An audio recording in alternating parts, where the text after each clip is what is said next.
बाज का पुनर्जन्म। हर बाज की जिंदगी में बढ़ते उम्र के मोड़ पर एक ऐसा समय आता है जहां उसके सामने पहले दो रास्ते सरल और तुरंत समाधान देने वाले होते हैं और वहीं तीसरा रास्ता कठिन और पीड़ा देने वाला होता है।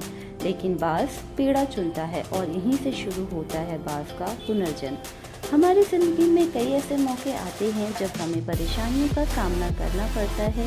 कई लोग तो जीवन में संघर्ष कर आगे निकल जाते हैं और कई अपने हालातों से हार मानकर खुद को जिंदगी के हवाले कर देते हैं। ऐसे में हमारी जिंदगी और हमारा खुद का कोई वजूद नहीं रहता। दुनिया उसी को सलाम करती है जो अपने कलाम खुद लिखते हैं। सिर्फ इंसान ही नहीं, कुदरत में हर प्राणी के साथ ऐसा होता है। तो आइए जानते हैं बाज के जीवन से जुड़ी आश्चर्यजनक किंतु एक ऐसा सत्य जो हम सबको प्रेरणा देगा। बाज लगभग 70 साल जीता है, परंतु अपने जीवन के 40वें वर्ष में आते आते उसे एक महत्वपूर्ण निर्णय लेना पड़ता है। इस अवस्था में उसके शरीर के तीनों प्रमुख अंग बेअसर होने लगते हैं। पहला, पंजे लंबे और लचीले हो जाते हैं और शिकार को पकड़ने में कमजोर हो जाते हैं। दूसरा, चोंच आगे की तरफ मुड़ जाती है और भोजन निगलने में मुश्किलें पैदा होने लगती हैं। तीसरा, पंख भारी हो जाते हैं और सीने से चिपकने के कारण पूरे खुल नहीं पाते और उड़ानें सीमित कर देते हैं।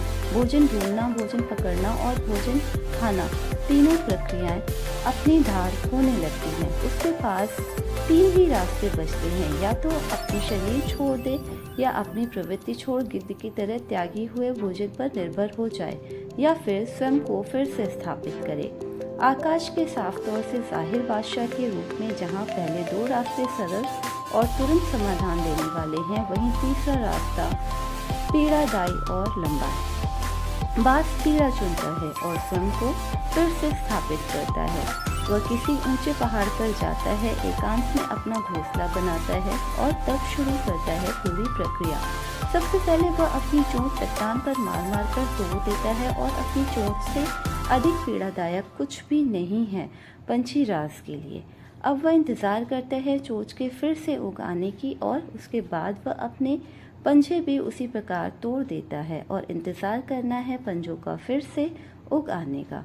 नई चोंच और नए पंजे आने के बाद वह अपनी भरी पंखों को एक एक करके नोच कर निकालता है और प्रतीक्षा करता है पंखों के पुनः उग आने का। 150 दिन की पीड़ा और इंतजार, और तब उसे मिलती है वही भव्य और ऊंची उड़ान। इस पुनर्स्थापना के बाद वह ऊर्जा, सम्मान और गरिमा के साथ 30 साल और जीता है। आपने कई बार ये सुना होगा, भगवान भी उसी की मदद करते हैं जो अपनी मदद खुद करता है। आज आपको इसकी मिसाल मिल गई होगी। जैसे बाज संघर्ष करता है 150 दिन तक और भगवान उसका संघर्ष बेकार नहीं जाने देते। उसको नई जिंदगी देकर कुदरत हमें सिखाने बैठी है। जैसे पंजे पकड़ के प्रतीक हैं चोंच सक्रियता की और पंख कल्पना को स्थापित करते हैं। इच्छा हालातों पर काबू रखने की, सक्रियता स्वयं के अस्तित्व की गरिमा बनाए रखने की, कल्पना जीवन में कुछ नएपन बनाए रखने की। हम में भी 40 तक आते आते इच्छा, सक्रियता और कल्पना तीनों के तीनों निर्बल पड़ने लगते हैं। हमारा व्यक्तित्व ही ढीला पड़ने लगता है। आधे जीवन में ही जीवन खत्म होने जैसा लगता है। उत्साह, आकांक्षा, ऊर्जा नीचे की ओर गिरने लगते हैं। हमारे पास भी कई विकल्प होते हैं, कुछ सरल और कुछ पीड़ादायक। हमें भी अपने जीवन के मजबूरी भरे अति लचीलेपन को त्याग कर काबू दिखाना होगा। बाज की पंजों की तरह हमें भी आलस पैदा करने वाली वक्र मानसिकता को त्याग कर ऊर्जा से भरी सक्रियता दिखाने वाली बाज की चोंच की तरह हमें भी भूतकाल में जकड़े अस्तित्व के भारीपन को त्याग कर कल्पना की आज़ाद उड़ानें भरनी होंगी।